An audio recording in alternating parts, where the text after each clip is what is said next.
ቅድሚ 1991 ወላ ሓንቲ ዌብሳይት ወይ ኣፕሊኬሽን ኣይነበረን።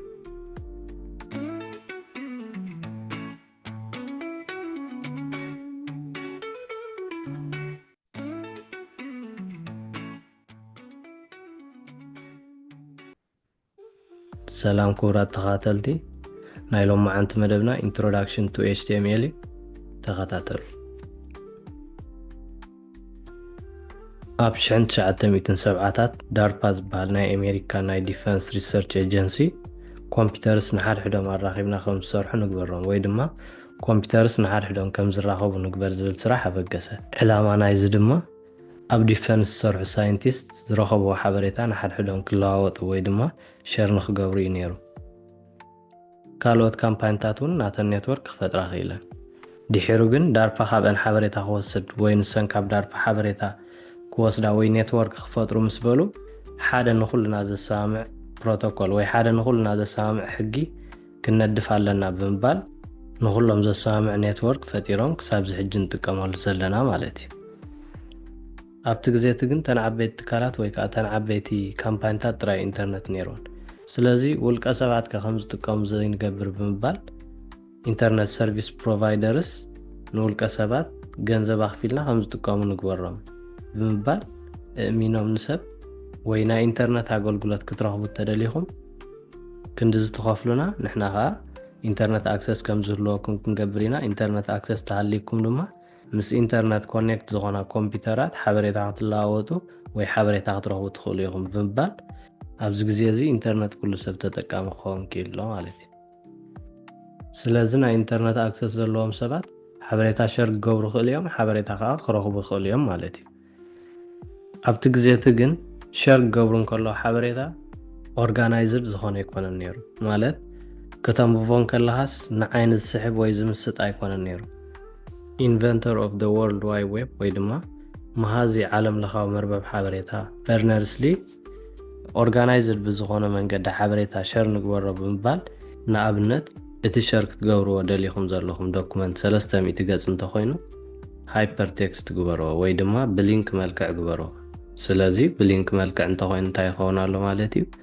ሓደ ፔጅ ምስ ወዳእኻ ሊንክ ፀቒጥካ ናብቲ ካልኣይ ፔጅ ትኸይድ። ተወሳኺ እውን ፓራግራፍ እንተኾይኑ ፓራግራፍ ኢልኩም ማርክ ግበርዎ፣ ኢሜጅ ተኾይኑ ኢሜጅ ኢልኩም ማርክ ግበርዎ። ንኣብነት ፓራግራፍ እንተኾይኑ ፒልኩም ጀምሩ፣ ምስ ወዳእኹም ድማ ፒልኩም ዕፀውዎ። እዚ ሕጂ እንታይ ይኸውን ኣሎ? ሃይፐር ቴክስት ማርክ ኣፕ ላንጉጅ ወይ ድማ HTML። HTML ማለት ማርክ ምግባር ማለት እዩ፣ ካልእ ወላ ሓደ ኣይኮነን። ፓራግራፍ እንተኾይኑ ፓራግራፍ ኢልካ ማርክ ትገብር፣ ኢሜጅ ተኾይኑ ኢሜጅ ኢልካ ማርክ ትገብር፣ ቪድዮ ተኾይኑ ቪድዮ ኢልካ ማርክ ምግባር። ስለዚ ሕጂ ነዚ እንታይ ኢልና ንፅውዖ? ዌብሳይት ወይ ድማ ስታቲክ ዌብሳይት። እዚ ሕጂ ኣብ 9ታት ኢና ንብል ዘለና። ብድሕሪኡ ግን እንዳማዕበለ ኣብዚ ሕጂ ዘለናዮ ደረጃ በፂሕና። ፌስቡክ እንተኢልና ንኣብነት ወይ ናይ ሕጂ ሜታ 2004 ዝመፀ እዩ። ዩቱብ 2005፣ ትዊተር ወይ ድማ ኤክስ 2006፣ ስፖቲፋይ 2006 እንዳበለ ይቕፅል። ሕጂ ሓደ ሰብ ብግስ ኢሉ ስታቲክ ዌብሳይት ክሰርሕ እንተኢሉ ብHTML ገይሩ ናይ ሓንቲ ሰዓት ያ ወላ ሓንቲ ፀገም ዘለዎ ነገር ኣይኮነን ማለት እዩ። HTML ማዕረኽ እንደዚ ይቐሊል። ኣብቲ ብግብሪ እንዳረኣናዮ ክንከይድ ከለና ከዓ ዝያዳ ክርዳእና እዩ። ስለዚ ሄደር ተኾይኑ ሄደር፣ ፓራግራፍ ተኾይኑ ፓራግራፍ፣ ኢሜጅ ተኾይኑ ኢሜጅ፣ እዚኣ ሕጂ እንታይ ተባሂላ ትፅዋዕ ማለት እዩ? ዌብሳይት። ብሕፅር ዝበለ ወይ ብቕልል ዝበለ መንገዲ እቲ ማፃፃ ነዚ መስል ዌብሳይት ማለት ከዓ ከም ዝበልናዮ ብድሕሪኡ እንዳማዕበለ CSS መፅዩ፣ ጃቫስክሪፕት ወይ ካልኦት ፕሮግራሚንግ ላንጉዌጅስ መፅዮም ንሱ ከዓ እንታይ ማለት ምዃኑ ኣብ ዝያዳ እንዳረኣናዮ ክንከይድ ከለና ወይ እንዳሰራሕናሎ ክንከይድ ከለና ዝያዳ ክርዳእና እዩ። ቅድሚኡ ግን ዌብሳይት እንታይ እዩ፣ ኣፕሊኬሽን እንታይ እዩ፣ ፍልልዮም እንታይ እዩ ዝብል ክንርኢና፣ ከምኡውን DNS ወይ ድማ ዶሜን ኔም ሲስተም እንታይ ማለት እዩ ዝብል ክንርኢና። በቲ ፍልልይ ኣብ መንጎ ኣፕሊኬሽንን ዌብሳይትን ክንርኢ ተፈቲና ፍልልይ የብሎምን ማለት ክልቲኦም ንሓደ ዕላማ እዮም ዝስርሑ። እቲ ፍልልዮም ግን ኣፕሊኬሽን ዝበሃል ንሞባይል ክኸውን ከሎ ወይ ሞባይል ኣፕ ክኸውን ከሎ፣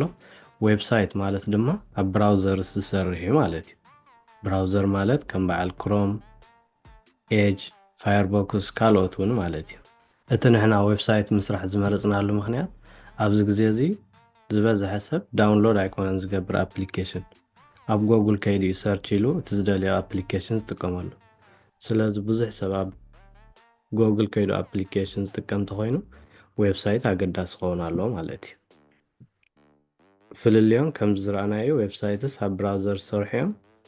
ኣፕስ ከዓ ዳውንሎድ ጌርካ ሞባይልካ ትጥቀመሎም ማለት እዩ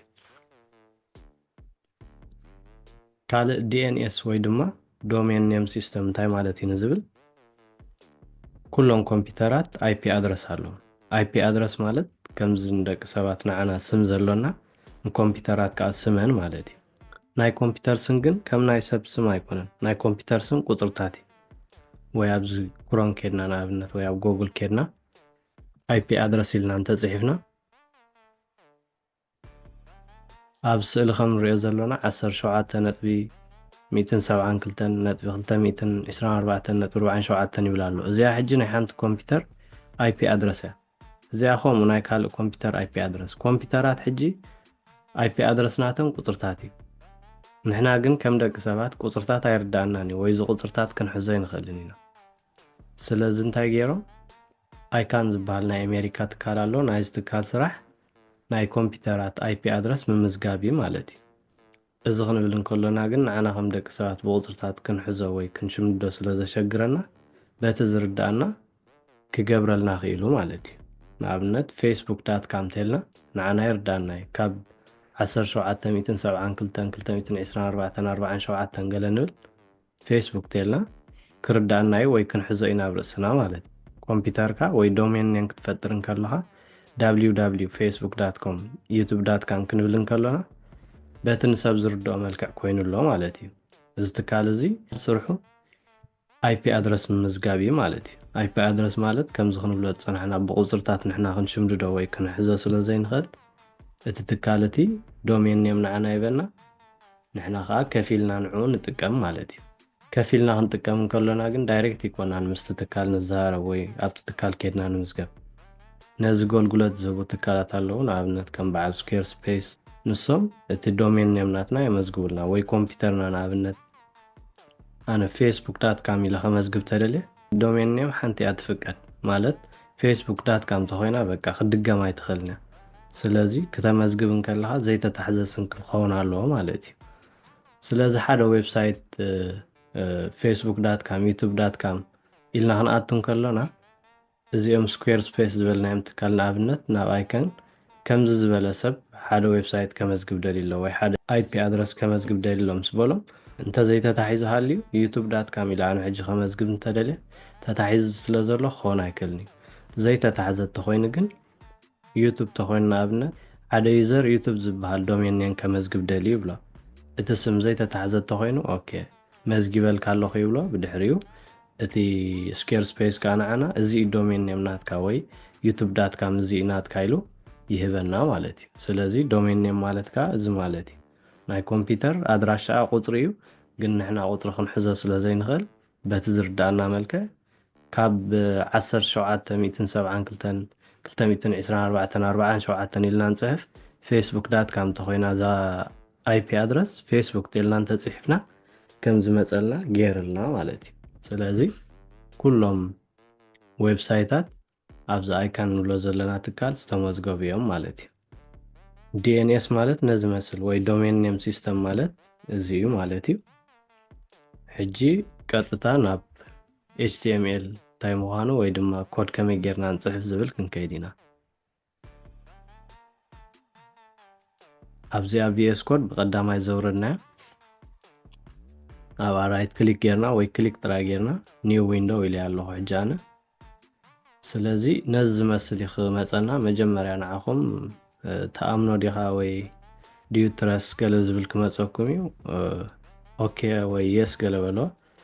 ብድሕሪ ግን ነዚ ዝመስል ከምፀልኩም እዩ እዚኣ ምሳለናያ ድሕሪ እዩ ኣብዚ ዝተፈላለየ ኣይከንስ ዞም ዝረአዩና ዘለዉ ዝተፈላለየ ስራሕ ኣለዎ እዚ ሰርች ክትብል ተደሊኻ እዩ እዚ እቲ ናትካ እንታይ ከፊትካ ከም ዘለካ ክትሪኦ ተደሊኻ እዩ ዝያዳ እንዳተጠቀምና ኣለኹ ከይድ ከሎና ክርዳእና እዩ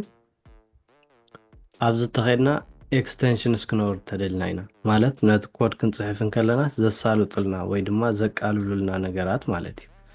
ሕጂ ንኣብነት ኣነ ዘውረድኩም በዓል ኮድየም ኣለዎ፣ ኮንሶል ኒንጃ ዝብል ኣሎ፣ ሲኤስኤስ ፒክ ዝብል ኣሎ፣ ዝተፈላለየ ማለት እዩ። ኣብቲ ዝደለናዮ ግዜ ክነውርዶ ኣለና። ንኣብነት ሕጂ እዚ ሕጂ ንኣብነት ነቲ ኮድ ፎርማት ዝሕግዘና እዩ ማለት እዩ። እቲ ኮድ ፎርማት ከመይ ክኸውን ከም ዘለዎ ወይ ንክረአ እንከሎስ ዘፀብቐልና ወይ ዘመልክዐልና ማለት እዩ። ላይፍ ሰርቨር ከዓ ዝበሃል ኣሎ። ላይፍ ሰርቨር ማለት ሕጂ ክንከፍቶም ከለና ኣብ ብራውዘር ራይት ክሊክ ምስ ገበርና ኣብ ብራውዘር ንክረአ ዝገብረልና እዩ ማለት እዩ። እንዳተጠቀምና ክንከይድ ከለና ወይ ድማ እንዳሰራሕና ክንከይድ ከለና ክነውርዶም ዘለና እንተሃልየን ከዓ እንዳውረድናየን ክንከይድና ማለት እዩ። ወይ ኣብዚ ቪድዮ እዚ ዓይነት ኤክስቴንሽን ኣውርድዎ እንዳበልና ክነግረኩም ኢና። ስለዚ ኣብዚ ናይ ሰርች ዘለናዮ እዚ እንታይ ዓይነት ፋይል ከፊትና ከም ዘለና ገለ ዘርእየና እዩ። ንኣብነት ኣብዚ ኸይደ ኦፕን ፎልደር ተልያ ፎልደር ክኸፍት ኣለኒ። ነቲ ክሰርሖ ደልየ ዘለኹ ፎልደር ክኸፍተሉ ኣለኒ። ብድሕሪ ኣበይ ቦታ ክሰርሕ ከም ዘለኒ እዚ ቪኤስ ኮድ ማለት ቴክስት ኤዲተር ይምሽልናዮ ብዝሓለፈ ነቲ ክንፅሕፎ ደሊና ዘለና ኮድ ኤዲት ዝገብረልና እዩ ማለት እዩ። ወይ ብኸመይ መንገዲ ክንፅሕፎ ከም ዘለና ዝሕግዘና ካልእ ወላ ሓደ ኣይኮነን፣ ቴክስት ኤዲተር ጥራይ ኣብዚ ፅሒፍና ኮድና ብድሕሪኡ ኣብዚ ብራውዘር ንብሎ ዘለና ከዓ ኣብዚ ከዓ እቲ ኮድ ከም ዝረአ ንገብሮ ማለት እዩ። ኦኬ ስለዚ ሕጂ ናብ ቪኤስ ኮድ ከድና ፎልደር ክኸፍት እየ ሕጂ። ስለዚ ፎልደር ኣብዚ ኸይደ ኣብ ዴስክቶፕ ኒው ስኪል ትብል እዚኣ ብቐዳማይ ዝፈጠርናያ ኣብዚኣ ተኸፊተ ሕጂ እዚኣ ከም ዝበልናያ ክንሓብኣ ተደሊና ከምዚ ጌርና ክንሓብኣ ንኽእል ኢና። ክነምፅኦ ተደሊና ከዓ ከምዚ ጌርና ነምፃ ማለት እዩ። ሕጂ ኒው ስኪል ትብል ፎልደር ከፊተ ከም ዘለኹ ተርእየንላ ማለት እዩ። እዚኣ ከምቲ ዝበልናያ ናይ ሰርች እያ። እዚ ከም ዝበልናያ ኤክስቴንሽንስ ክነውርደሉ ተደሊና እዩ። በቃ ከምዚ ቪኤስ ኮድ ነዚ መስል ማለት እዩ። ኣብዚ ሴቲንግ ኣለና ክንቅይሮ ዘለና ነገር ገለ ተሃልዩ ቀስ እንዳበልና ክንሪኦ ኢና። ቪኤስ ኮድ ግን ነዚ መስል እዚ በዚ ዘሎ ከዓ ክንመርፅ ተደሊና ከምዚ ብክልተ ጫፍ ወይ ብክልተ ጎኒ ክንገብሮ ተደሊና ከምዚ ምስ ገበርና ክልተ ነገር ክንጥቀም ንኽእል ኢና ማለት እዩ። በዚ ኤችቲኤምኤል በዚ ሲኤስኤስ ጌርና ክንጥቀመሉ ንኽእል ኢና ወይ እንዳተጠቀምናሉ ክንከይድ ከሎና ዝያዳ ክበርሃልና እዩ። ኦኬ ቅድሚ ኤችቲኤምኤል ምፍጣርና ወይ ቅድሚ ኤችቲኤምኤል ምፅሓፍ ምጅማርና ግን እንታይ ኢና ክንገብር ደሊና ዘለና ወይ ዌብሳይት ብኸመይ ዝቆመ እዩ ክንሪኦ ስለ ዘለና ንሱ ቀዲምና ክንሪኢና። ዌብሳይት ማለት ሓደ ዌብሳይት ኤችቲኤምኤል ተልና ሕጂ ብሓንቲ መኪና እንተመሲልና መጀመርያ መኪና ንብረት ክህልዎ ኣለዎ። ንብረት ክህልዎ ኣለዎ ክንብል ከሎና ብሓፈሻ እቲ ንመኪና ዘድልያ ነገር እግሪ ጎማ፣ ማዕፆ፣ እቲ ኩሉ ናይ መኪና ናውቲ ክህሉ ክኽእል ኣሎ። ኤችቲኤምኤል ማለት ሕጂ ንሱ እዩ። ከምቲ ዝበልና ስእሊ ክህሉ ኣሎ፣ ፅሑፍ ክህሉ ኣሎ፣ ካልኦት ነገራት ቪድዮ ክትገብር ተደሊኻ እውን ቪድዮ ክህልዎ ኣሎ። ነቲ ዌብሳይት ናትካ ዘድልዮ ነገራት ማለት እዩ። ወይ እንታይ ኢኻ ክትገብረሉ ደሊኻ ዘለኻ እቲ ዌብሳይት እንታይ ዓይነት ዌብሳይት እዩ ንዑ ዘድልዮ ነገራት ክህልዎ ኣሎ ከምታ መኪና ዝበልናያ ማለት እዩ። ስለዚ ኤችቲኤምኤል ማለት መጀመርያ እታ መኪና ክትህልዋ ወይ እቲ ንመኪና ዘድልያ ናውቲ ወይ እቲ ንመኪና ዘድልያ ነገራት ክህሉ ኣለዎ። ሲኤስኤስ ማለት ከዓ ከተፀብቃ ነታ መኪና ወይ ሕብሪ ክትለኸያ ኣለካ ክትፅብቕ ተኾይና ማለት እዩ። ምክንያቱ ሕብሪ ዘይብላ ወይ ሕብራ ፅቡቕ እንተዘይኮይኑ ፅብቕቲ መኪና ክትኮን ኣይትኽእልን እያ ማለት እዩ። ሲኤስኤስ ከዓ እሱ ማለት እዩ። ወይ በዚ ናይ ናትና እንተኸድና ኢኻ ኤችቲኤምኤል እቲ ስትራክቸር ጥራይ ወይ ወላ ሓደ ነገር ዝተፀባበቐ ገለ ነገር የብሉን ስቕ ኢሉ መስመር ብመስመር ጥራይ ዝወርድ። ሲኤስኤስ ጌርካ ግን መልክዕታ ትሕዞ ማለት እዩ። ሕብሪ ክትውስኸሉ ተደሊኻ ቦትኡ ክትቀያይሮ ተደሊኻ ዝያዳ እንዳተጠቀምናሉ ክንከይድ ከለና ክርዳእና እዩ። ግን በቲ ኮንሰፕት ደረጃ ቁሩብ ክንርድኦ ስለ ዘለና እዩ ንሱ ማለት እዩ። ሕጂ ሲኤስኤስ ማለት ነቲ ዌብሳይትና ክነመላኽዖ ወይ ክነፀባብቆ ተደሊና እዩ ማለት እዩ። ጃቫስክሪፕት ማለት ከዓ ናብታ መኪና እንተተመሊስና ሞተር ክህልዎ ኣለዎ ክትከይድ ተኾይና እታ መኪና ሽሕ ግዜ እንተፀባቢቕካያ ሞተር ዘይብላ ክትስእ ወይ ክትከይድ ኣይትኽእልን እያ። ስለዚ ጃቫስክሪፕት ማለት ከዓ ኣብ ዌብሳይት ሞተር ማለት እዩ። ወይ ነቲ ዌብሳይት ዘንቀሳቕሶ ኢንተርኣክቲቭ ዝገብሮ ማለት እዩ። ክቀየር ኣለዎ እቲ ዌብሳይት ሓደ ዝኾነ ዩዘር ሕጂ ሎግኢን ክገብር ተደልዩ ኣካውንት ተሃልይዎ ሎግኢን ጥራይ ገይሩ ከዓ ትኽእል እዩ። ኣካውንት ተዘይብሉ ግን ኣካውንት ክፈጥር ስለ ዘለዎ ናብቲ ኣካውንት ዝፈጥረሉ ቦታ ዝወስዶ ወይ ምንቅስቓስ ብሓፈሻ ተቐያያሪ ነገር ዳይናሚክ ኤችቲኤምኤልን ሲኤስኤስን ጥራይ ተኾይኑ ስታቲክ እዩ ዝኸውን ወይ ዘይቀያየር ነገር ማለት እዩ ጃቫስክሪፕት ወይ ድማ ካልኦት ፕሮግራሚንግ ላንጉዌጅ ተሃልየን ግን ተቐያያሪ ይኸውን ማለት እዩ ስለዚ ጃቫስክሪፕት ናይ ሓደ ዌብሳይት ሞተር እዩ ማለት እዩ ወይ ነቲ ዌብሳይት ክንቀሳቐስ ወይ ኢንተራክቲቭ ክኸውን ተኾይኑ ዳይናሚክ ዌብሳይት ወይ ድማ ተለዋዋጢ ዌብሳይት ይኸውን ኣሎ ማለት እዩ ኦኬ እዚኦም መስሉ እቶም ሓደ ዌብሳይት ከምዚ ጌርካ ይስራሕ ማለት እዩ ስታቲክ ተኾይኑ ኤችቲኤምኤልን ሲኤስኤስን ጥራይ ጌርካ ክትሰርሖ ትኽእል ኢኻ ዳይናሚክ ወይ ድማ ተቐያያሪ ነገር ተኾይኑኻ ፕሮግራሚንግ ላንጉዌጅ ክትውስኸሉ ኣለካ ማለት እዩ ወይ ከም ጃቫስክሪፕት ዝመሰሉ ነገር ክትውስኸሉ ኣለካ ማለት እዩ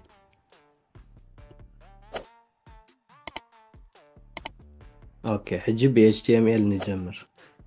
ኤችቲኤምኤል ሕጂ መጀመርያ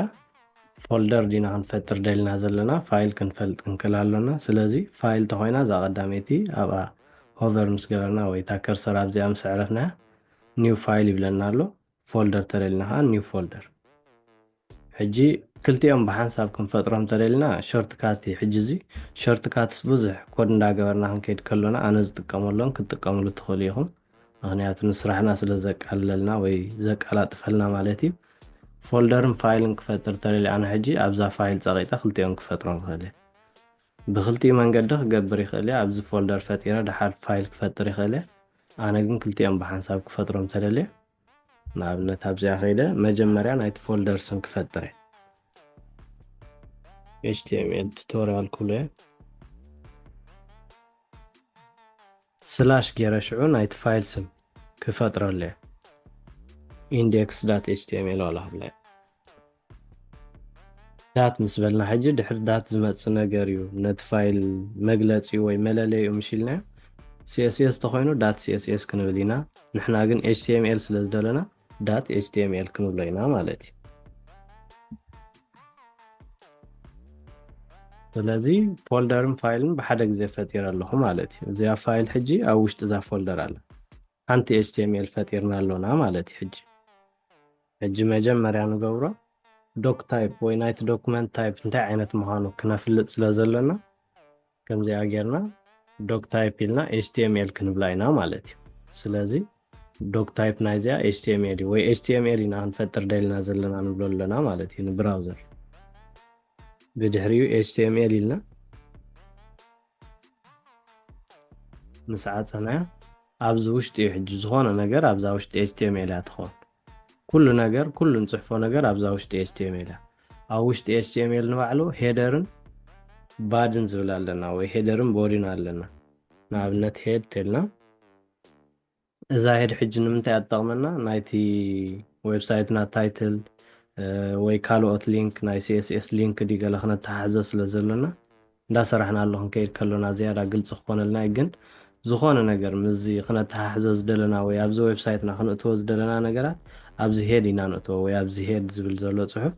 ኣው ኢና ንእትዎ ቦዲ ማለት ከዓ እቲ ኩሉ ክንጽሕፎ እንደሊ ነገራት ኣብዚ ውሽጢ ቦዲ ዝሆ እቲኦም ኩሎም ክንጽሕፎም ደልና ዘለና ኣብ ውሽጢ ቦዲ እዮም ዝኾኑ ማለት እዩ حجي أبزا هيدر نايزا ويب سايت ناسم كنهبات تدلنا تايتل لنا HTML tutorial اللي ناسم هبنا يالنا كله خنصحفون دلقن أبز بودي نانصحفون نابنا نابز خيرنا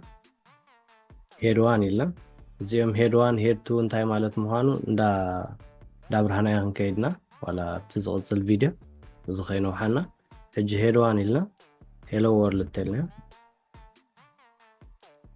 هجي نزيات مثل مالتي حنتي HTML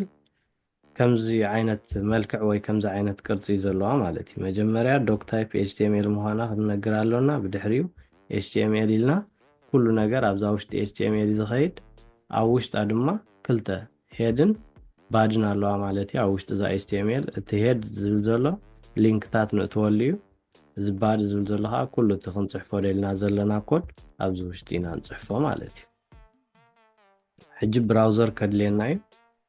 ابز حجي اوبن ويز لايف سيرفر تبلالا زي حجي زمصاتلو مخنيات زي اكستنشن زي اوريدي اسلا تصنحكي ابز خيدنا ابنت لايف سيرفر إلى التصحيفة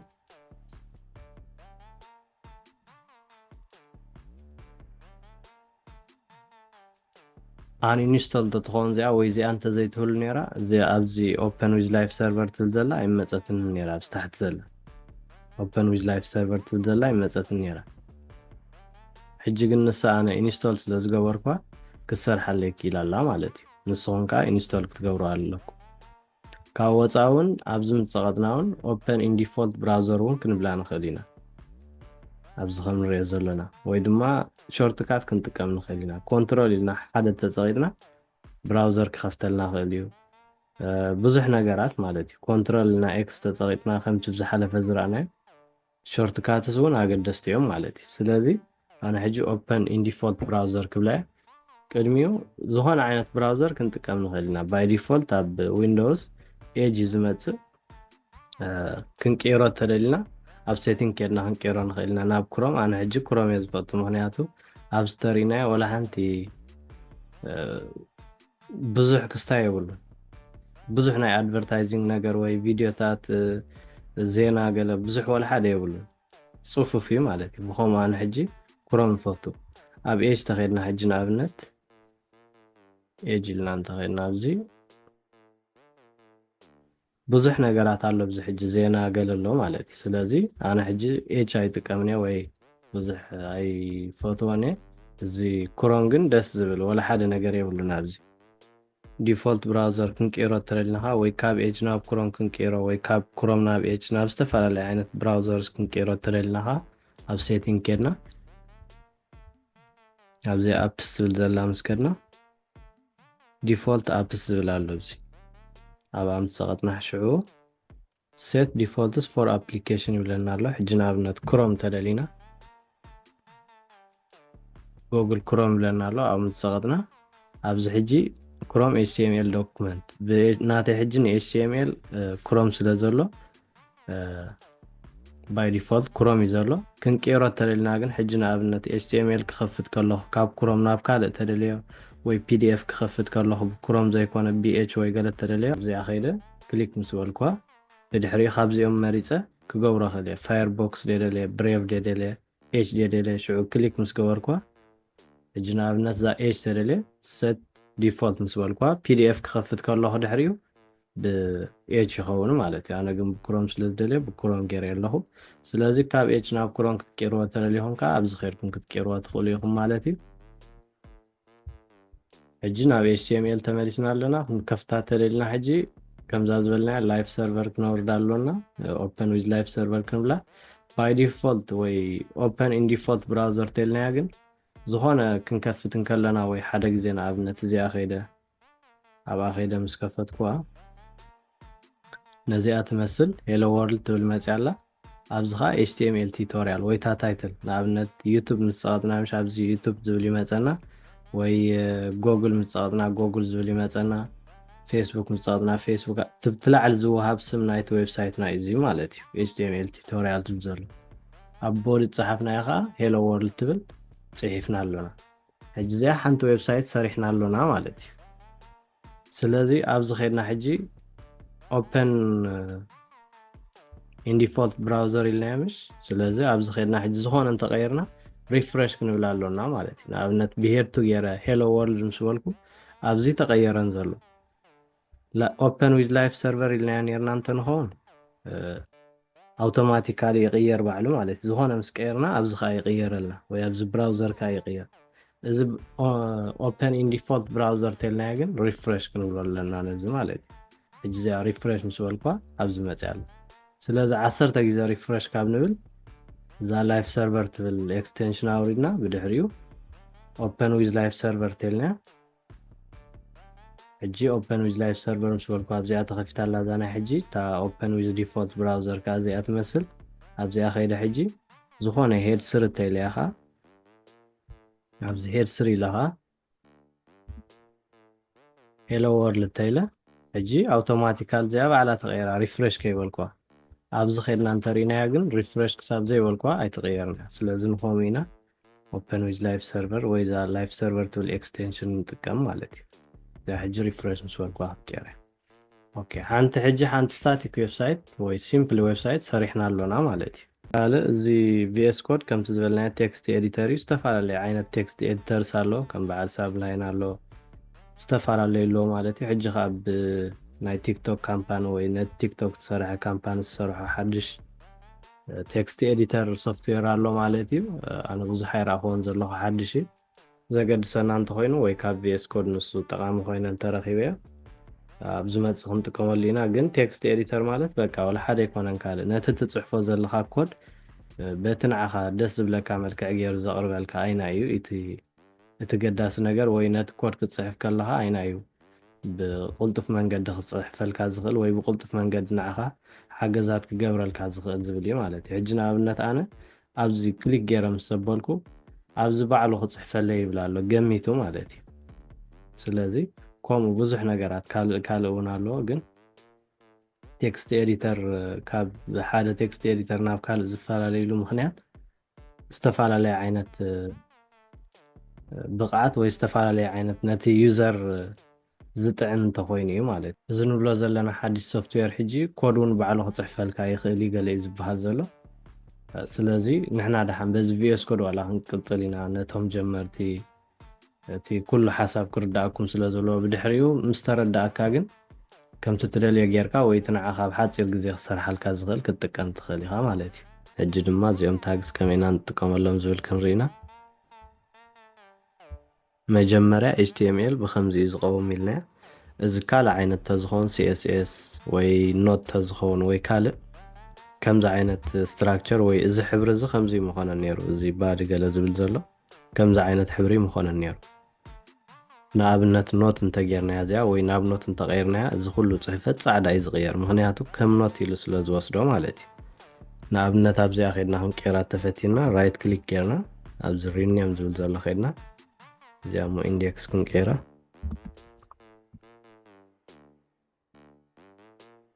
ኢንዴክስ ዳት HTML ኢልና ኣለና ሕጂ እዚኣ HTML ዘይኮነት ኖት ተጌርናያ ንኣብነት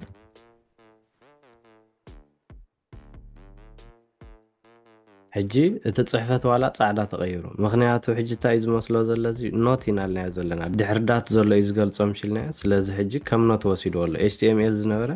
ከም ኖት ወሲድዎ ኣሎ ማለት እዩ ስለዚ ሕጂ ኦፕን ዊዝ ላይፍ ሰርቨር ወይ ኦፕን ኢን ዲፎልት ብራውዘር ክንብሎ ተደሊና ዋላ ኣይሰርሓልናን እዩ ምክንያቱ ኖት ስለ ዝኾነ እዚ ማለት እዩ ኣብዚ ጌርና ክሊክ ኢልና ኣይሰርሓልናን ዘሎ ስለዚ HTML ኣይኮነን ዘሎ ማለት እዩ ሕጂ እዚ ሕጂ ግን ንኣብነት ኣብዚ ኸይድ ኣነ HTML ከመይ ይሰርሕ ወይ ናይ HTML ታግስ መጀመርያ እዚ መኽፈትን መዕፀውን ወይ ሌት ዛን ኤንድ ግሬተር ዛን ኣለዎ ማለት እዩ ኢንዲንካ ግሬተር ዛን ጌርካ ስላሽ ጌርካ ተዓፅዋ ማለት እዩ ስለዚ እቲ ክትቦ ትደሊ ሄድ ዋን ድዩ ፓራግራፍ ድዩ ሊስት ድዩ UL ዝብል ኣሎ ድሓን ክንሪኦም ኢና ቀሲልና ግን ንሱ እንተኮይኑ ሕጂ ኣብ ውሽጢ እዚኦም ዝኣቱ ሕጂ ንኣብነት ሄድ ዋን እንተኮይኑ ሄድ ዋን ምስ በልክዎ ብድሕሪኡ ኣብ ክልቲኡ ሕጂ ሄድ ዋን ኣብ ዝኣት ያላ ማለት እዩ ሄድ ዋን ሕጂ HTML ብከምዚ ዝቆመ እዩ እዚ ዋላ ንኣብነት ንግዚኡ እንተጥፊና ሄድ ዋን ኢልና ያለና ሕጂ ነዚኣ ሕጂ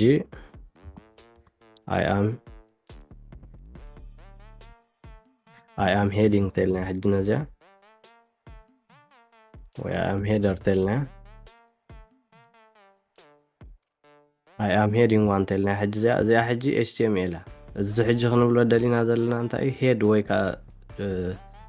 እቲ ፅሕፈትስ ፉር ይኸውን ማለት እዩ ወይ ገጅፍ ይኸውን ፓራግራፍ እንተልና እውን ልክ ከምኡ ፓራግራፍ ድማ መጀመርያ ከምዚኣ ጌርና ንኸፍታ ብድሕሪኡ ኸ ከምዚኣ ጌርና ምስ ዓፀናይ ሕጂ ኣብዚኣ መኽፈቲት ኣላታ ኣብዚኣ ኸ መዕፀዊት ኣላታ ማለት እዩ ስለዚ ከምዚ እዩ ዘብል ግን ኣብዚ ክንሪኦ ከለና ሕጂ ብፃዕዳ እዩ ዘሎ ምክንያቱ ዳት ቴክስት ስለ ዝበልና ከም ኖት እያ ተወሲዳ ዘላ ወይ ከም ኖት ኢና ሓሲብና ንፅሕፍ ዘለና HTML ምዃኑ ክንቅይሮ ተደሊና እዚ ዳት ምስ በልና HTML ክንብሎ ኣለና ማለት እዩ ስለዚ ኣብዛ ሪኔም ከድና ሕጂ ድሕሪ ዳት HTML ተልና ኢንተር ምስ በልና ዋላ እቲ ሕብሩ ሕጂ ተቐይሩ ኣሎ ማለት እዩ ሕጂ ብዚ ኸድና open with live server ወይ open in default browser ተልና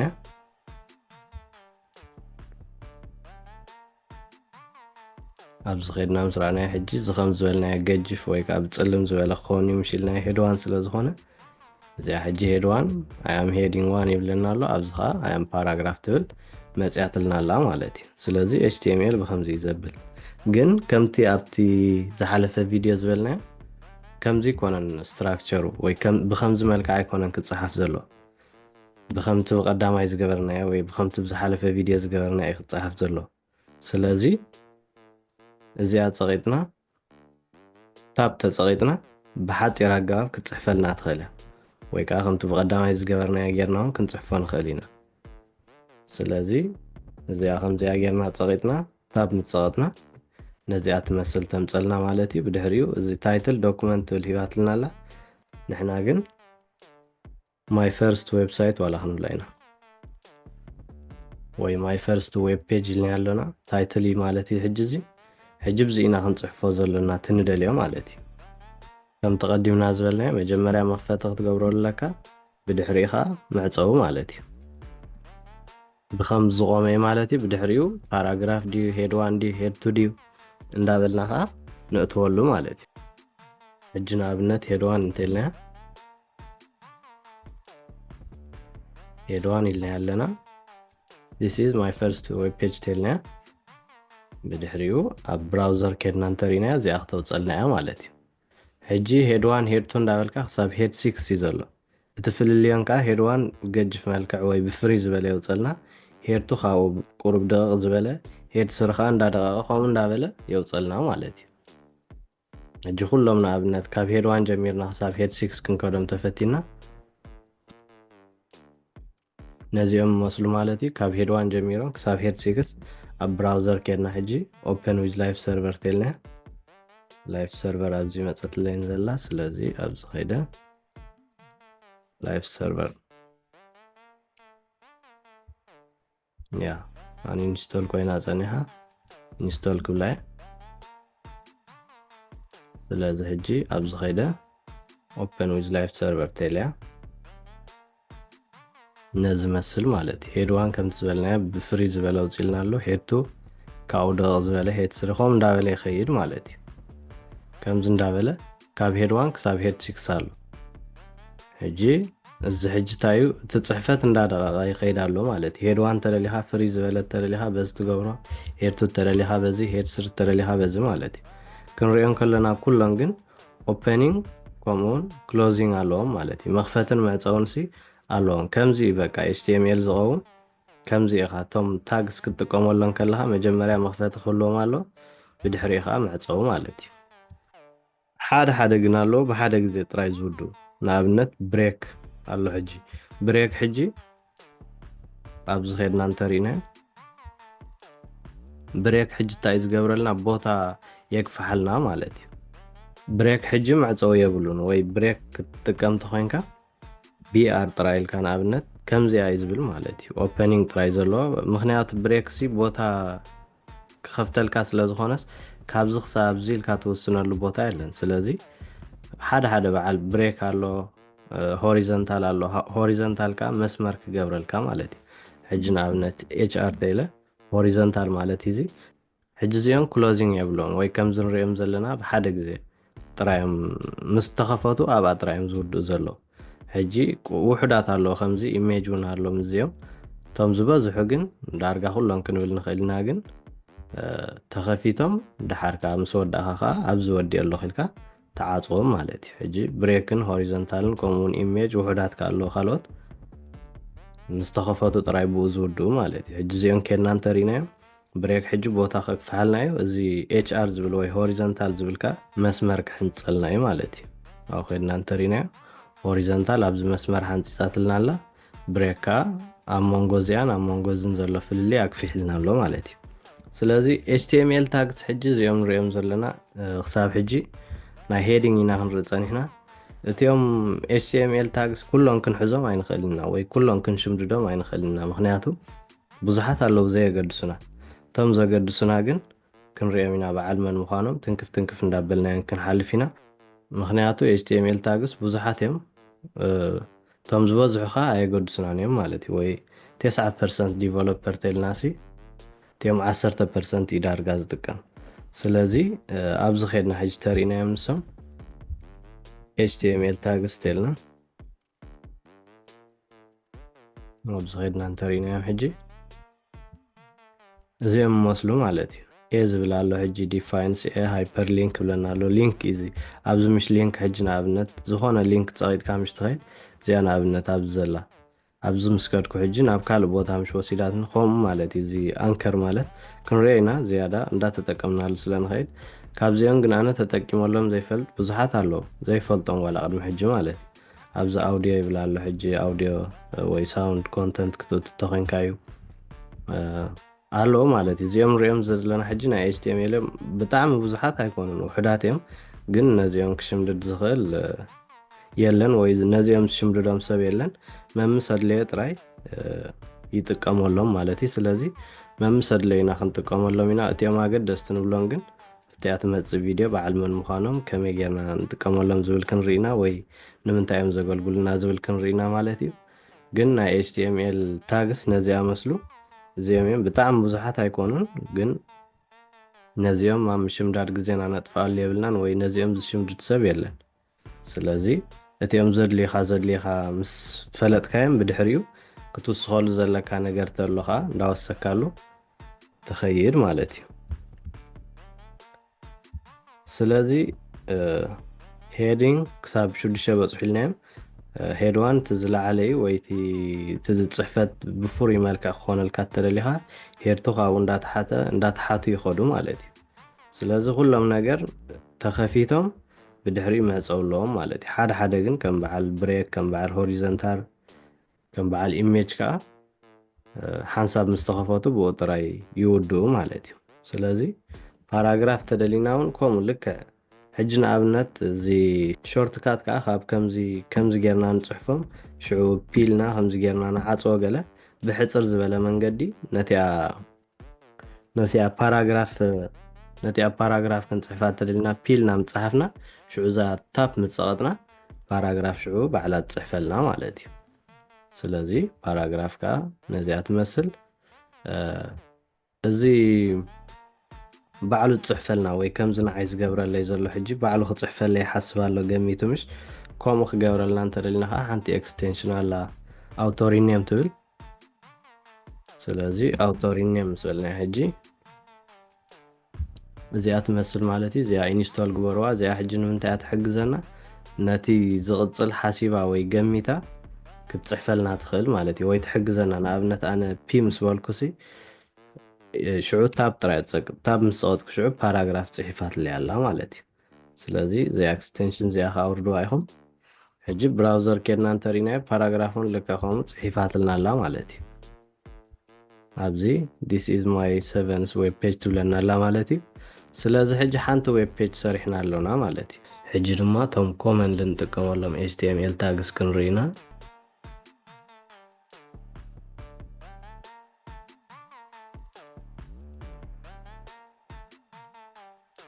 እቲኦም ብብዝሒ እንጥቀመሎም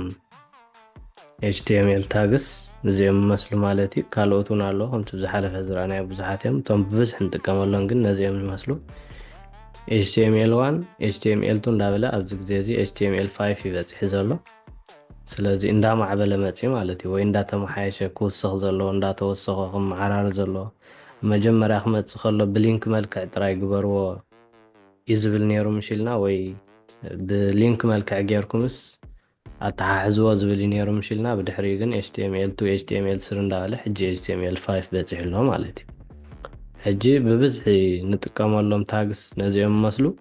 ከመይ ዝሰርሑ ዝብል ከዓ ንሪኢና መጀመርያ ሄደር ሴክሽን ፉተር ዝብሉ ኣለውና እዚኦም ሕጂ ስትራክቸር ናይቲ HTML ና ስታንዳርድ ብዝኾነ መንገዲ ክንሰርሓሎም ንኽእል ማለት እዩ ብዘይንሶም ክንጥቀም ንኽእል ኢና ሕጂ ንኣብነት እዚኦም ምኽንኣል እዩ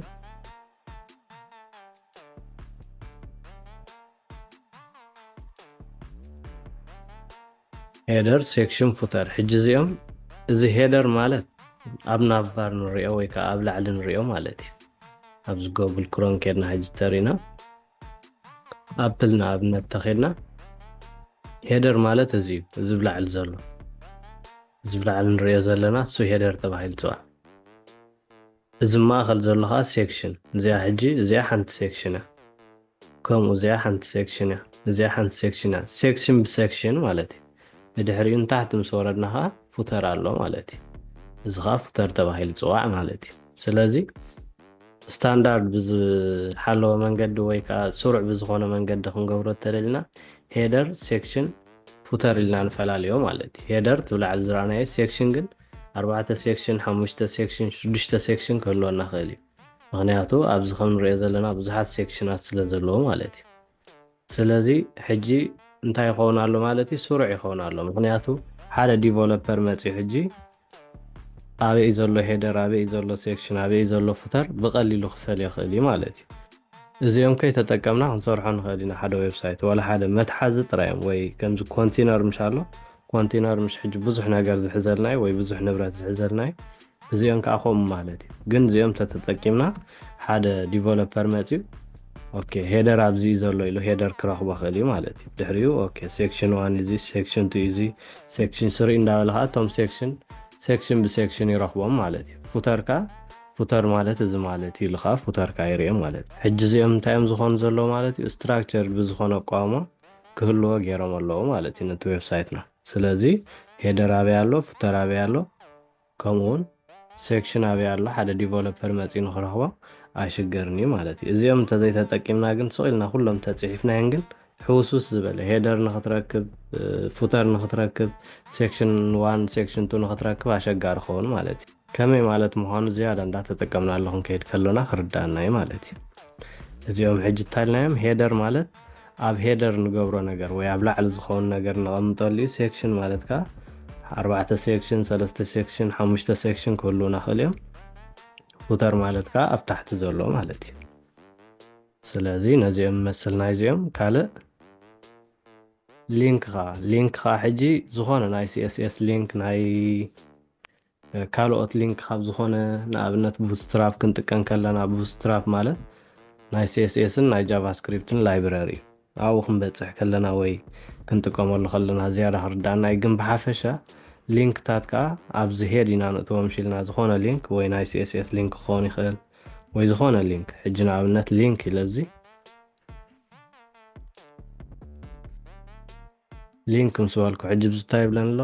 style.css ይብለን ኣሎ ሕጂ style.css ትብል ፋይል ኣብ ዝተትህልወኒ ኣብ CSS ፀሓፍኮ ኩሉ ነገር ሊንክ ገይረ ኣለኹ ማለት እዩ ወይ ኣተሓሒዘ ኣለኹ ማለት እዩ ሊንክ ኻን ከምዚ ዝጠቕመና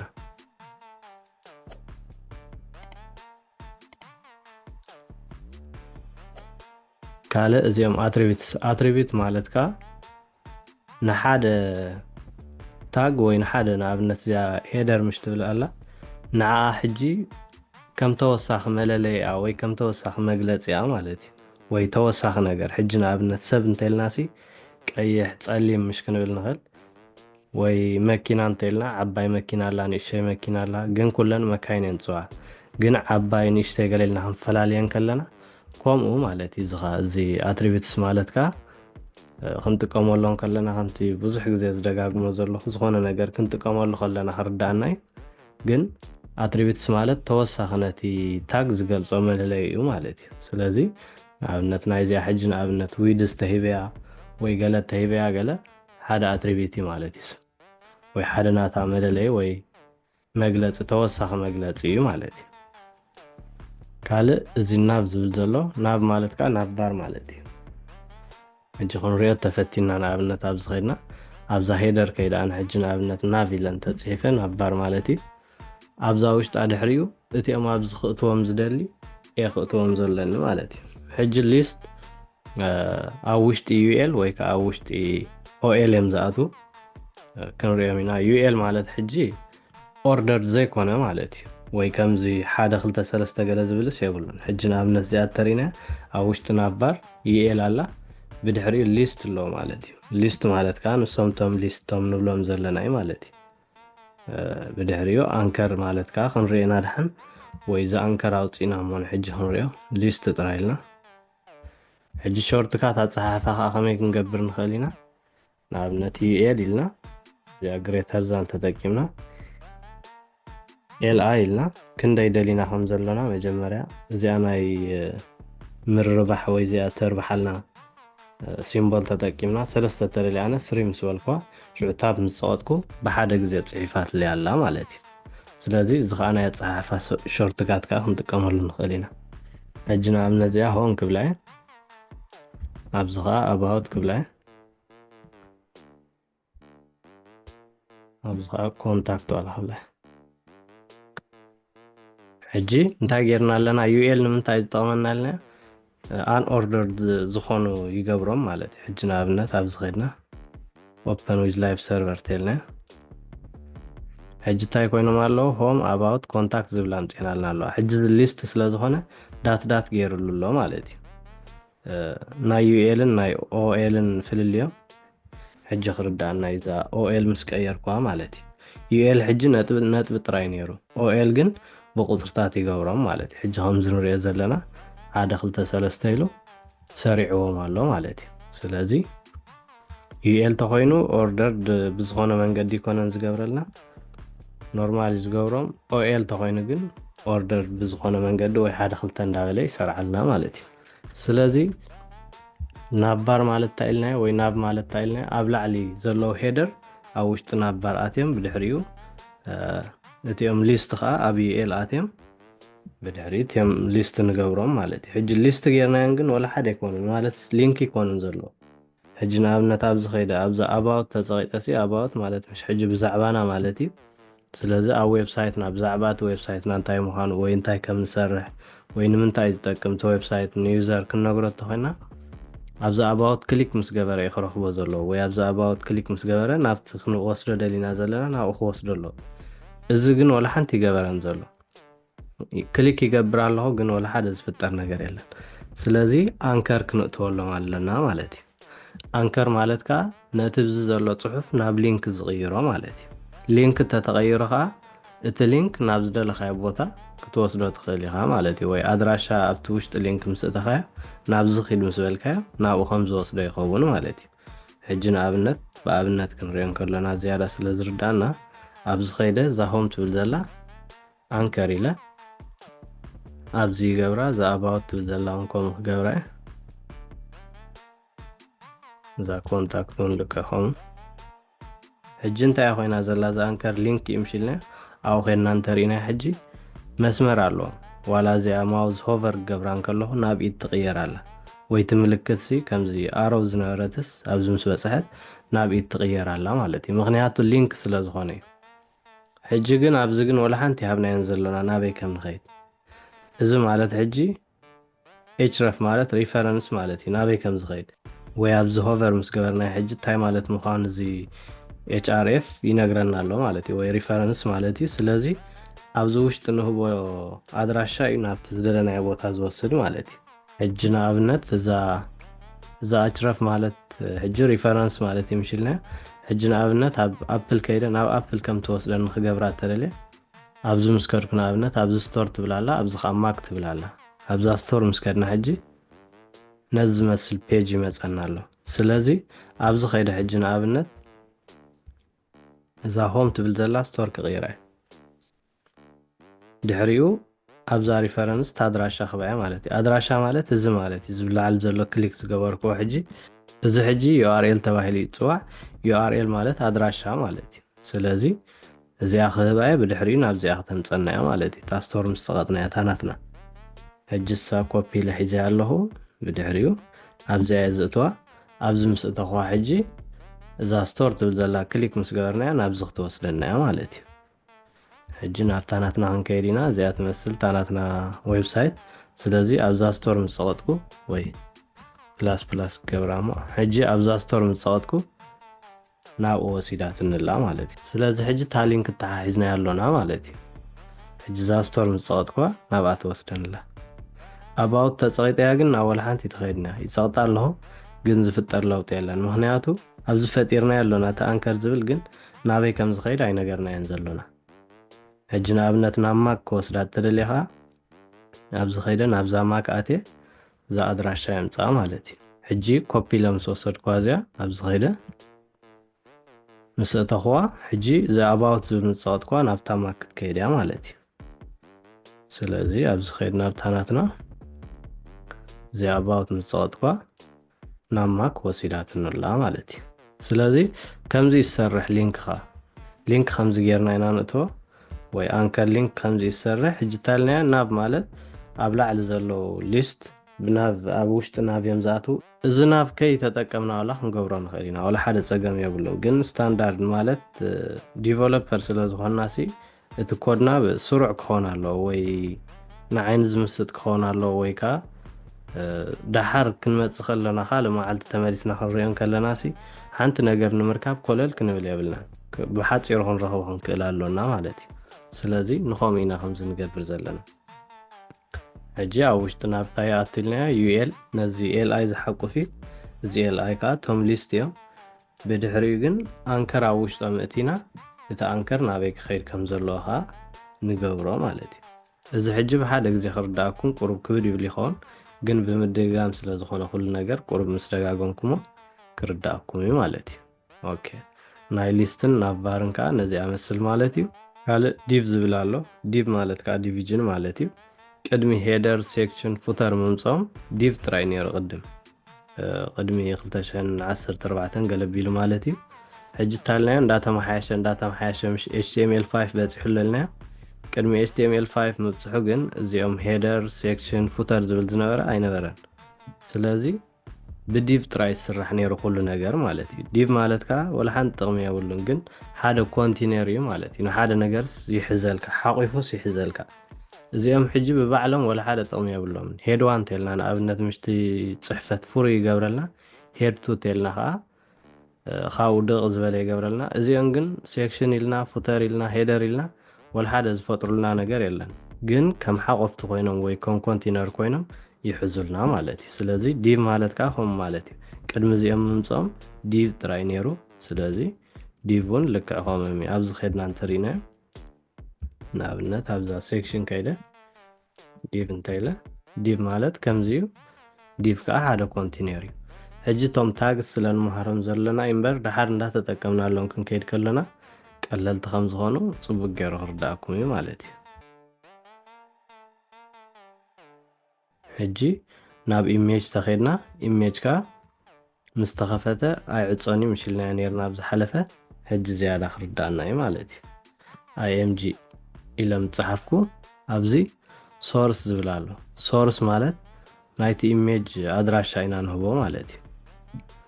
ሓንሳብ ምስ ተኸፈተ ሕጂ ከምዛ ንሪኦ ዘለና መዕፀዊ የብሉን ኢሜጅ ስለዚ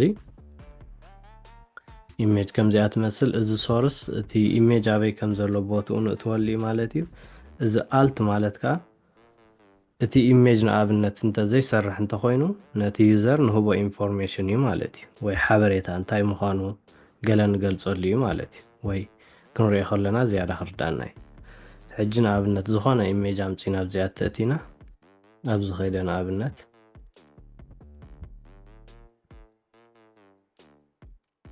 ዝኾነ ኢሜጅ ሕጂ ንኣብነት ካብዚ ወሲደ ዝኾነ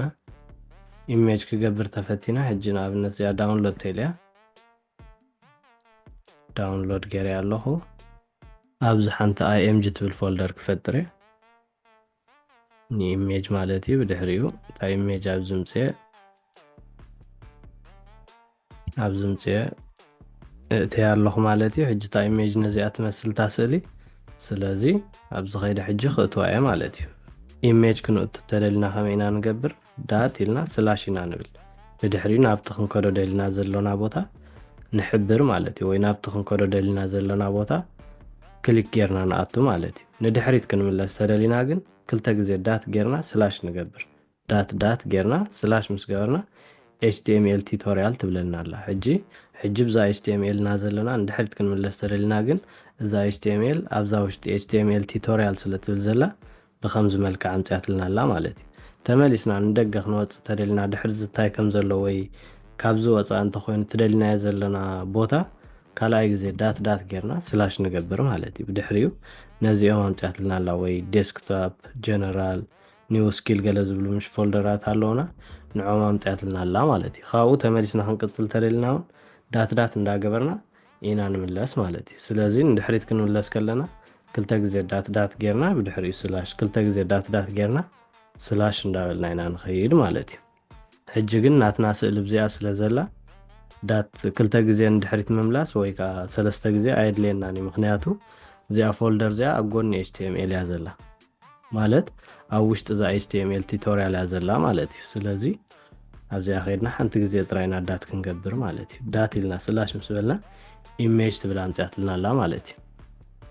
ኣብዚ ንዓና ሕጂ ሓንቲ ኢሜጅ ስለ ዘላትና ንሳ ጥራይ ክተምፅልና እያ ኣብዚ ምፅያትልና ኣላ ብዙሓት ኢሜጅ ተዝህልዋና ግን እተን ካልኦት እውን ምመፃ ነይረን ማለት እዩ ወይ ኣብ ውሽጢ እዛ ኢሜጅ ካልእ ፎልደር ገለ ተዝህልወና ኣብዚ ምመፀ ማለት እዩ ሕጂ ክሊክ ምስ ገበርክዋ ነዚኣ እታ ስእሊ ኣትያትለይ ኣላ ሕጂ ኣብ ብራውዘር ከይደ ምስ ረኣኽዋ ብጣዕሚ ዓባያ ማለት እዩ ከምዚ ንሪኣ ዘለና እታ ስእሊ ብጣዕሚ ዓባያ ንግዚኡ ኣነ ከንእሳ እየ ንስኹም ግን ወላ ሓንቲ እንታይ ይገብር ከም ዘለኹን ሕጂ ገዳሲ ይኮነን CSS ስለ ዝኾነ ማለት እዩ ኣብ ግዚኡ ምስ ኣኸለ ክንሪኦ ኢና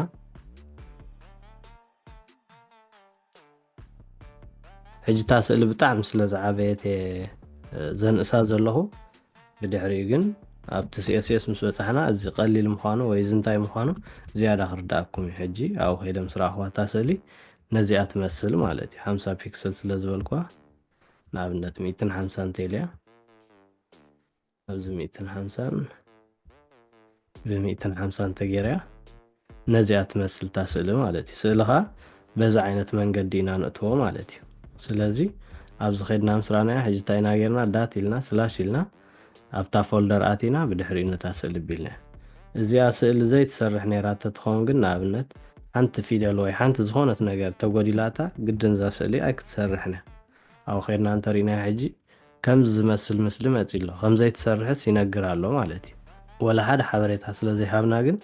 እቲ ተጠቃሚ እንታይ ምዃኑ ኣይፈልጥን እዩ ዘሎ ስለዚ ነቲ ተጠቃሚ ክንሕብሮ ተደሊና ወይ ዝኾነ ኢረር ተጋጢሙ ነቲ ዩዘር ክንነግሮ ተደሊና ኣብዛ ኣልት ትብል ከይድና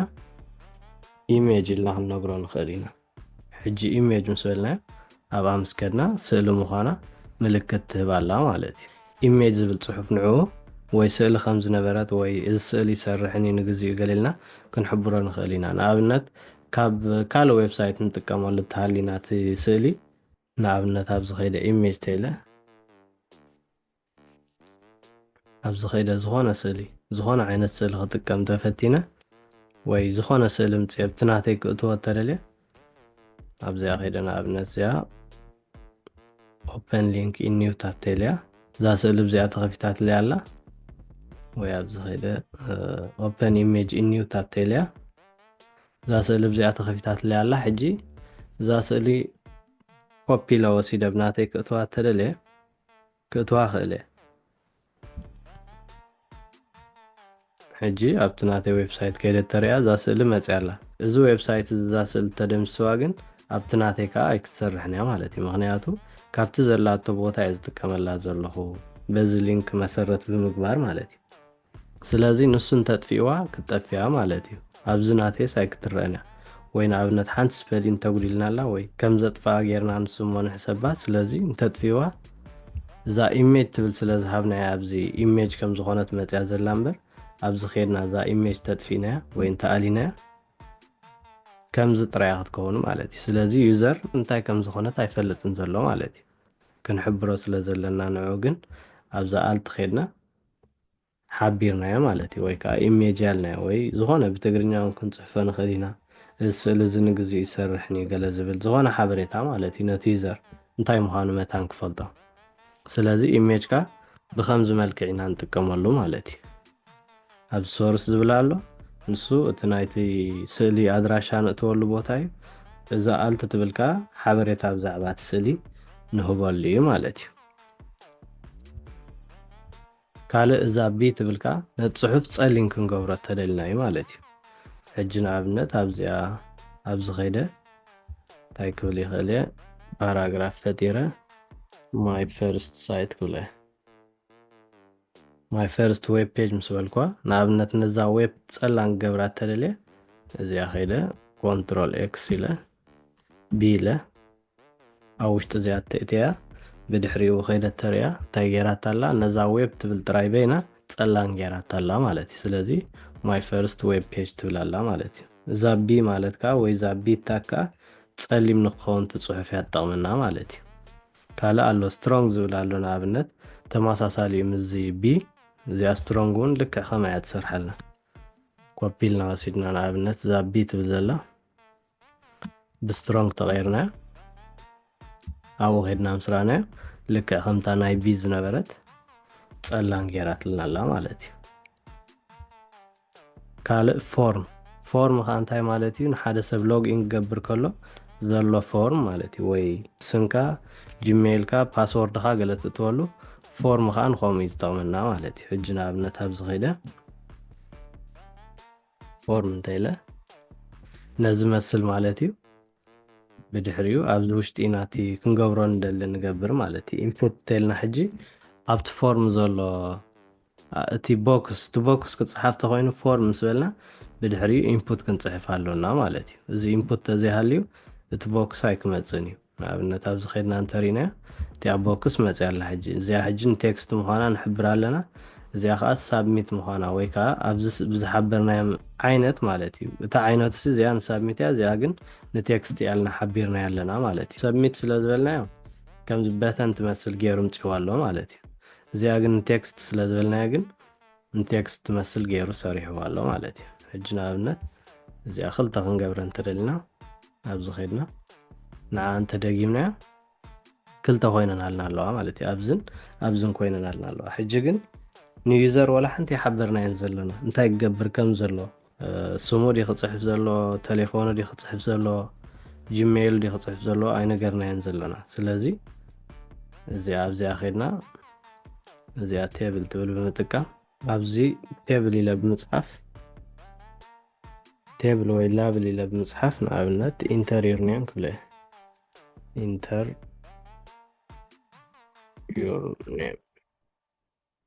ኢንተሪር ኔም ስበልኩ ሕጂ ኣብ ኸይደ ተሪያ ኢንተሪር ኔም ትብል መፅያ ኣላ ማለት እዩ እቲኣ ላብል ትብል ክንብላ ተፈቲና ኸ እዚኣ ኤል ተቐይርናያ ኣብኣ ኸድና ምስራናያ ብጎድኒ ክትከውን እያ ማለት እዩ ናይቲ ሓንቲ እውን ከም አንተ ጌርና ኣላ ኣብዚ ኸድና ኮንትሮል ሲ ኢልና ነዚኣ እውን ከም አንተ ጌርና ኣላ ብጎድና ክትፅሕፈልና እያ ማለት እዩ እዚ ከዓ ንከምዚ ዝጠቕመና ሕጂ ነቲ ዩዘር ኣብዚ ሕጂ ኢንተሪር ኔም እዚኣ ከዓ ኢንተሪር ኢሜይል ክንብሎ ኢና ኢንተሪር ኢሜይል ስለዚ ስንካ ኣብዚ ስንካ እቱ ንብሎ ኣለና ስለዚ እዚኣ ስሙ ክእትዩ ኣብዚኣ ከዓ ኢንተሪር ኢሜይል ንብሎ ኣለና ኣብዚ ከዓ ኢሜይሉ ክእትለዎ ማለት እዩ እዚ ግን ከምዚ ዋላ ነቲ መልክዕሲ ፅቡቕ ኣይገበሮን ዘሎ ወይ ነቲ ቃውሙስ ፅቡቕ ኣይገበሮን ዘሎ ስለዚ ኣብዚ ኸድና እንታይ ክንገብር ንኽእል ኢና ፕሌስ ሆልደር ኢልና ኣብ ውሽጢ ኢንፑት ማለት እዩ ኣብ ውሽጢ ከም ዝኸውን ትፅሑፍ ክንገብሮ ኢና ማለት እዩ ኣብዚ ኸድና ፕሌስ ሆልደር ተልና ኢንተሪር ኔም ምስ በልና ሕጂ ኣብኣ ኸድና ምስራና ኣብ ውሽጢ ተፃሒፋ ኣላ ማለት እዩ ስለዚ ክሊክ ምስ ገበረት ዩዘር ወይ ክፅሕፍ ምስ ጀመረ እታ ኢንተሪር ኔም ትብል ትጠፍእ ኣላ ማለት እዩ ዝበዝሐ ሕጂ ከምዚ ዝገብር ወይ ዝበዝሐ ዌብሳይት ብከምዚ መንገዲ ኣብ ላዕሊ ወይ ብጎኒ ዘይኮነ ኣብ ውሽጢ እቲ ቦክስ ከምዝኣቱ እዩ ዝገብሮ ማለት እዩ ስለዚ ኢንተሪር ኔም ምስ በልካ ሕጂ ንሰብ ስሙ ከምዝእቱ ፈሊጥ ኣሎ ኣብዚ ከዓ ኢንተሪር ኢሜይል ተልናያ ኢሜይሉ ከምዝእቱ ክፈልጥ እዩ ማለት እዩ ኢንተሪር ኢሜይል ኢልና ያለና ሕጂ ኢሜይሉ ከምዝእቱ ፈሊጥ ኣሎ ማለት እዩ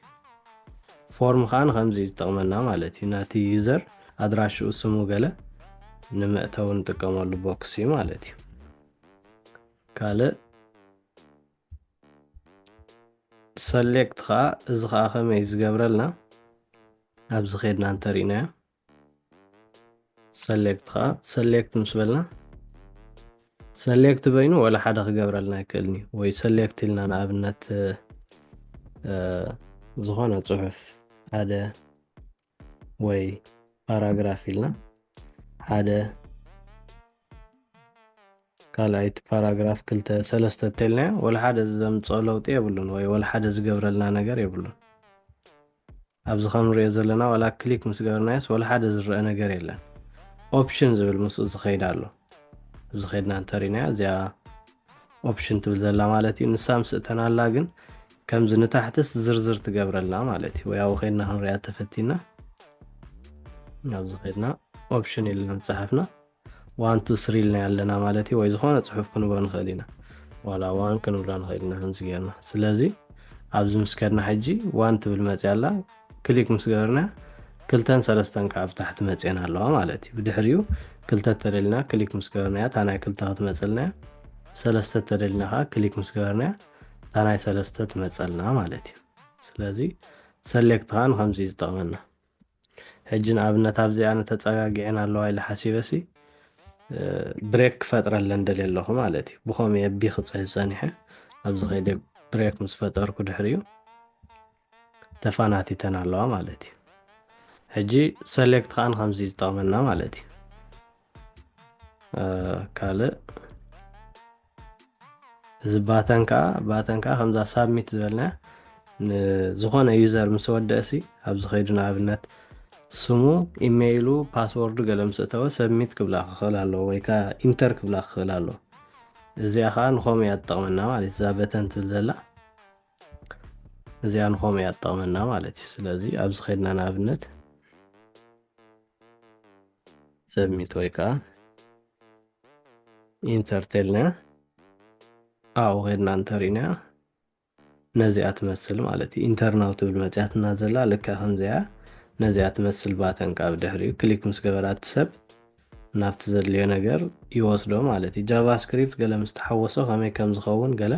ዝያዳ ክንርአና ግን ባተን ከዓ እቲ ዩዘር ስሙ ኣድራሽኡ ገለ ምስ እተወ ኢንተር ዝገብረሉ ወይ ከዓ ንዑ ክሊክ ምስ ገበሮ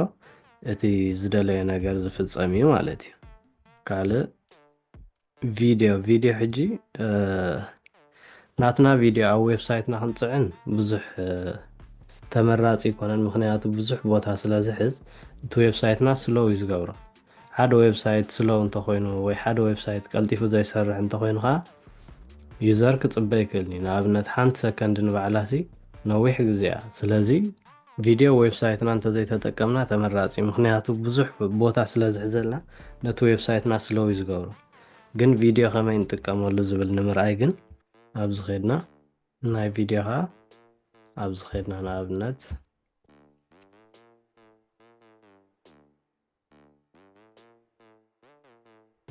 ዩዝ ቪድዮ ታግ